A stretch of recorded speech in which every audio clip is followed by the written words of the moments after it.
So here I am, doing everything I can, holding on to what I am, pretending I'm the Superman. Now that I've got that bit out of the way, here are my first impressions on Tony Hawk's Pro Skater 1 and 2, a faithful remake of the first two Tony Hawk games, which is another game I got in this month for PS Plus. I will admit, I was skeptical about this remake when I first heard about it. I mean, not just because the previous HD remaster of these games didn't pan out, but also because it came off the string of less than favorable games in the series, and trust me, there were a lot of Tony Hawk games released after these initial ones. These two games became hits. It's in the late 90s, early 2000s. I mean, not just main series games, but spin-offs centered around other extreme sports and professionals. They were more or less to extreme sports games what Call of Duty was to shooters. Whereas, in terms of annual releases and sequels,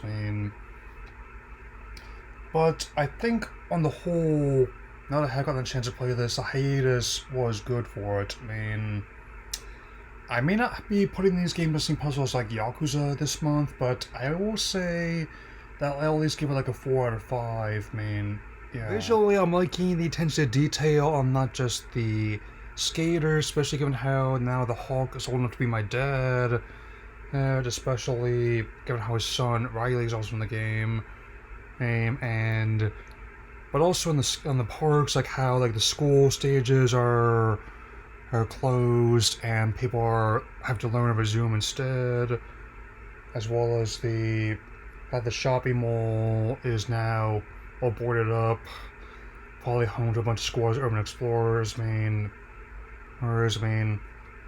gameplay, it's not, even though I'm not going to put it on the same pedestal as I did with their recent Crash and Spyro remasters, for people invoking the Soulsborne comparisons, my usual comparison, each run you learn a little bit more about how to perform each trick and how each stage is laid out.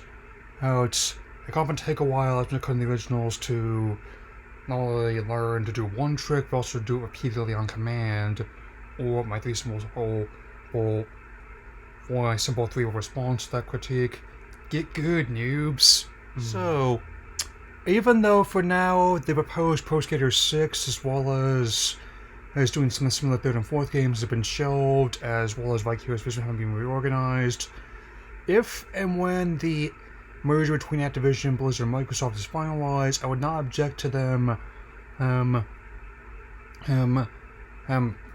pursuing the project again. I guess I could add the list of big IPs I could see Microsoft reviving. Who knows? Depending on what they decide, I may even consider signing up for Game Pass or buying an Xbox just to play it, if they did that. Anyway, that's all I have to say for now, and if you're looking at getting Sonic 2 on Blu-ray this week, as well as do a spoiler review with that. And next time also should be my look at the next booster course for Mario Kart, so take care everyone.